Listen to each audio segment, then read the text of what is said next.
Well, welcome back to Brighter Rays. We are in the next section of our study in Titus chapter 3. We're looking at verse 15 today. And this is called the work of love, faith, and grace. So that's what we're looking at today. This last verse of Titus. So as we come to the greeting portion of the letter, Paul sends the greetings from all those that are with him, which would include his fellow workers and ministers, but probably also refers to the church from which he was writing. The word you is in the singular, and so it's directed directly at Titus.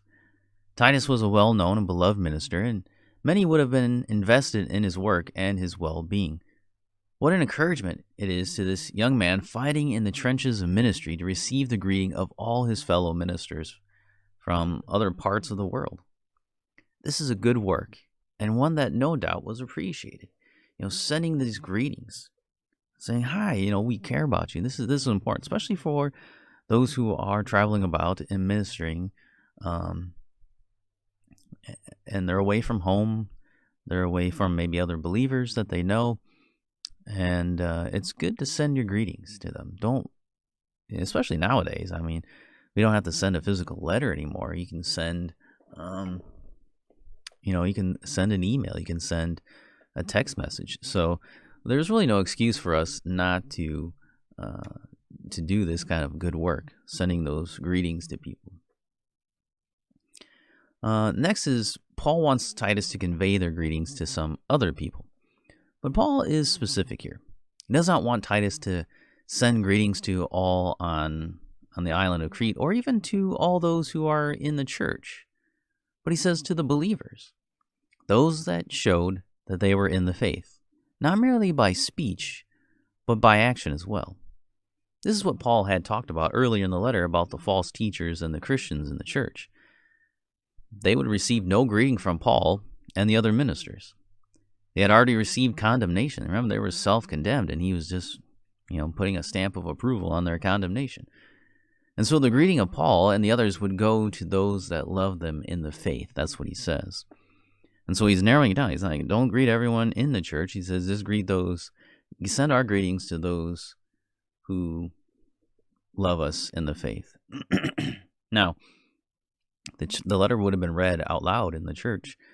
And those who were there who didn't love Paul in the faith and didn't love the other ministers there, they would have heard that.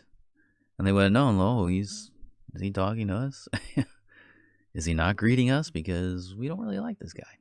So you see that. There's that distinction there that Paul makes, which is very interesting. Greet those who love us in the faith. Those who are in the church that don't love us, they're not receiving our greeting. They have condemned themselves. They are, as he says earlier on, they are, their way is destruction. And they need to be cast out of the church. So don't greet them, remove them. Now finally, to all, Titus and the true church, Paul pronounces grace upon them. This is the common way that Paul ended his letter, but it's not just a throwaway salutation. It's not like, sincerely, which is kind of, it does have a meaning to it. But oftentimes people just used to throw it on the end of letters, and it doesn't really mean too much. But, but this really does mean something here. In Greek, there is the definite article, which in English would make the sentence say, the grace with you, with all of you. The grace refers to the grace of God, which is with all Christians.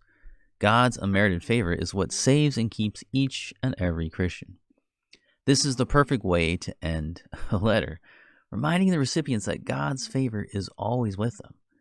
That's the perfect way to do it. What else do you want to remind people as you're closing this letter, this encouragement to Titus, this encouragement to the church to keep doing the sound doctrine, to keep learning the sound doctrine, to live holy, godly lives, to devote themselves to good works, to say, grace be with you. God's unmerited favor be with you as you work on these things. That's great. That's awesome. That's what you want to hear as a believer, especially from someone who's like Paul. So that's the end of our study for today. Come back tomorrow and we will conclude our study of Titus. We're done. We made it to the end. So come back next time and we'll have our closing thoughts.